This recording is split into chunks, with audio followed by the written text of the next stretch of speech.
네, 이번 시간은 추천주 리뷰 시간으로 로켓랩에 대해서 얘기를 해보겠습니다. 그래서 금요일날 99.58달러까지 찍었기 때문에 뭐 사실상 100달러까지 왔다라고 얘기를 할 수가 있겠죠.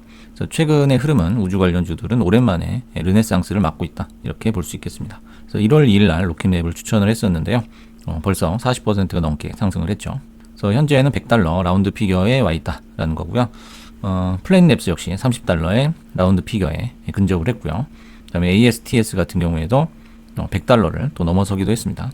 그래서 사실상 단기고쯤에 이 컨센서스들이 좀 모이게 되지 않을까, 그래서 차익 실현 매물도 상당히 빠지지 않을까 하는 생각이고요. 지금 현 시점에서 다급하게 신규 매수로 들어가는 것은 좀 자제할 필요가 있고요. 보유자분들도 이제 다음 주는 소량만 홀딩 해가지고 추이를 좀 지켜보는 그런 전략이 맞을 것 같고요. 추가 매수 역시 85달러에서 92달러 사이, 이 정도가 되면은 아마 적당한 마진이 발생하게 될 것 같아요. 그래서 그 이상은 약간 좀 부담스럽고 위험할 수 있는 그런 자리이기 때문에 여러분들이 조심하시면서 다음 주 수익을 지키는데 좀 주력을 하셨으면 좋겠습니다. 표를 하나 준비를 해봤는데요. 총 11개 정도 종목인데요. 최근에 바닥에서 고점까지 얼마나 상승을 했는가, 그 최고 상승률을 한번 구해봤고요. 역시 뭐 사이더스가 압도적이라는 것을 알 수가 있습니다. 그리고 이제 고점 대비 현재 어느 정도 조정을 받았는지, 그리고 조정 폭이 적고 방어가 되는 그런 종목이 뭔지를 한번 추려봤고요. 그 다음에 이제 상승률과 조정률 비율을 한번 계산을 해봤어요. 그래서 상승 조정 비로 봤을 때는 여전히 로켓랩이 강력하다라는 것을 알 수가 있고요. 그 다음에 이제 역사적 신고가를 최근에 달성했던 그런 종목들도 한번 체크를 해봤습니다. 그래서 여러 가지 항목 면에서 로켓랩이라든지 ASTS 이런 종목들이 굉장히 강하다라는 것을 한눈에 알 수가 있습니다. 그래서 26년 현재 로켓랩은 스페이스 X를 잇는 가장 강력한 우주 관련 실적주로 지금 자리매김을 했다라는 거죠. 소형 로켓 일렉트론에 대한 압도적인 신뢰를 바탕으로 하고 있죠. 그래서 25년 한 해 동안 총 20일에 발사를 했는데요. 100% 성공을 했습니다. 그래서 안전성을 입증을 했고요. 민간 기업 중에서 스페이스 X를 제외하고 가장 자주 로켓을 쏘아 올리는 기업으로 알고 계시면 되겠습니다. 그래서 고객들 사이에서는 예약을 하면은 제때 확실히 쏘아준다라는 강력한 신뢰가 형성이 되어 있습니다. 그리고 스페이스X의 펠컨 9과 직접 경쟁할 수 있는 중형 재사용 로켓이죠. 뉴트론의 개발에 막바지 단계에 접어들었습니다. 그래서 뉴트론은 일렉트론보다 훨씬 큰 위성을 실을 수가 있죠. 그리고 한번 쏠 때마다 벌어들이는 매출 규모가 약 6배 이상 크다고 합니다. 그래서 뉴트론의 기대감 덕분에 최근 미국 우주개발청과 8억 달러 규모의 초대형 계약을 체결을 했죠. 이로 인해서 방산 주계약자로서의 위상도 높아졌습니다. 사실 로켓랩 매출의 상당 부분은 우주 시스템에서 발생을 하는데요. 위성 부품의 약 90%를 직접 설계하고 생산을 하고 있습니다. 그리고 태양광 패널이나 소프트웨어, 위성 본체 제조 등도 역시 아우르는 토탈 솔루션을 제공을 하고 있죠. 그래서 발사 서비스보다 이익률이 높은 위성 부품 제조 사업이 전체 매출의 70%를 차지한다고 합니다. 그래서 회사의 재무 구조를 탄탄하게 떠받치고 있죠.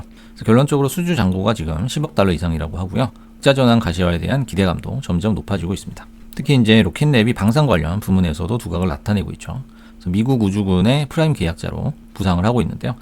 단순 부품 공급사를 넘어서 국방 프로젝트 전체를 총괄하는 프라임 계약자의 지위를 확보한 상태입니다. 그래서 미국 국방부 산하 우주개발청으로부터 8억 달러 규모의 계약을 수주했고요. 저기에 더해서 미사일을 추적하는 위성 18기를 직접 설계, 제작, 발사까지 책임지는 사업을 맡고 있습니다. 그리고 미국 우주군의 핵심 발사 프로그램인 NSSL 3단계 업체로 선정이 됐고요. 향후 국가안보와 직결된 기밀 임무들을 수행할 자격을 취득했다고 하죠. 그리고 극초음속 미사일 대응 및 정찰 역량도 가지고 있는데요. 최근 현대전의 핵심인 극초음속 미사일 방어 체계에서 로켓랩의 기술이 필수적으로 활용이 된다고 합니다. 로켓랩이 만든 위성들은 적의 미사일 발사를 감지하고 궤적을 쫓는 그런 고성능 센서를 탑재하고 있죠. 국가안보용 광학 센서를 만드는 지오스트도 인수를 했었는데요. 우주에서 지상을 감시하거나 적의 위성을 식별하는 그런 능력도 갖추게 됐다고 합니다. 그래서 골든돔 프로젝트에서도 공급망 안정화를 위해서 로켓랩에 많은 일감을 몰아주고 있는 추세라고 해요. 그리고 중형 로켓 뉴트론은 처음부터 국가 안보 임무를 염두에 두고 설계가 됐죠. 그래서 이것이 완성이 되면은 중량급 위성 발사 임무를 로켓랩에게도 분산할 계획이라고 합니다. 이로 인해서 매출도 역시 폭발적으로 증가할 것으로 전망하고 있습니다. 최근에 이제 베네수엘라든지 그린란드 이런 지정학적인 긴장이 계속적으로 부각이 되고 있는데요. 우주 관련주에는 어떤 영향을 미치는지 정리를 해봤습니다. 그래서 그린란드나 북극 같은 험지는 지상군이 주둔하기는 힘들죠. 그래서 이 지역의 긴장이 높아지면 위성을 통한 실시간 감시가 필수적인 것으로 떠오르게 되는데요. 초소형 위성 군집을 운영하는 기업, 블랙스카이라든지 플래닛랩스 이런 기업들과 이를 쏘아 올리는 로켓랩의 정찰 위성 수주가 급증하게 될 것이다라는 거죠. 그래서 우주 관련주는 이제 방산주의 하이테크 버전이다, 이렇게 정의를 해볼 수가 있어요. 그래서 우주 산업이 기존의 탐사 영역에서 이제는 생존의 영역으로 이동하고 있다는 것을 느낄 수가 있습니다. 그래서 로켓랩도 단순 발사체가 아니고 미국 국방부의 눈과 귀를 책임지는 국가 안보 인프라로 인식을 하는 것이 맞을 것이다라는 거죠. 그래서 위성 데이터를 분석하고 지상군의 이동을 추적하고, 그다음에 그린란드 빙하 아래에서의 어떤 잠수함의 기동 여부, 이런 것들을 파악하기 위해서는 실시간 영상이 반드시 필요하죠. 그래서 플래닛랩스 같은 경우에는 전 지구를 매일 촬영합니다. 그래서 최대 규모의 군집 위성을 보유를 하고 있고요. 국지전 발생 시에 정보 판매 수익으로 직결이 된다고 하죠. 블랙스카이도 마찬가지로 AI를 활용해서 위성 이미지를 실시간으로 분석하고요. 그다음에 특정 지역에 탱크가 모이고 있다, 이런 종류의 알람을 정부에 제공을 한다고 해요. 그리고 이제 블랙스카이는 로켓랩의 주요 고객사로 알려져 있습니다. 그래서 그린란드나 북극권은 기존 정지 궤도 위성으로는 통신이 불안정하죠. 이를 해결하려면 극지방을 지나는 저궤도 위성이 필수적이라고 합니다. 그래서 이 위성들을 쏘아 올릴 수 있는 로켓랩의 일렉트론에 대한 수요가 폭증할 것으로 예상을 하고 있고요. 또한 이제 러시아나 북한에서 미국으로 쏠 수 있는 그런 ICBM 있죠.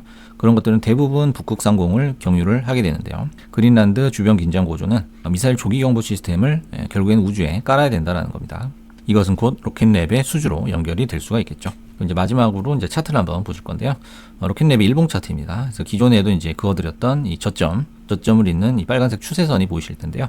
여기만 깨지 않는다면 점진적으로 상승을 하게 될 것 같아요. 그다음에 이제 30분봉 보시면요. 지금 현재 파란 선이죠. 30분봉상 120선 기준으로 해가지고 저점을 다지면서 쭉 꾸준히 올라가고 있는데, 역시 이제 30분봉에서는 캔들과 이 기준선의 이격이 가장 중요해요. 이격이 좁혀질 때 매수를 하는 것이 좋고요. 현재로서는 약간 좀 이격이 떨어져 있는 상태이기 때문에 이게 조금 수렴을 하게 되면 한 2, 3일 지나서 매수를 해보는 것도 나쁘지 않을 것 같습니다. 그래서 오늘은 추천주 리뷰 시간으로 최근에 또 우주 관련주 상승과 함께 신고가를 쓰면서 폭등하고 있는 로켓랩에 대해서 얘기를 해봤습니다. 감사합니다.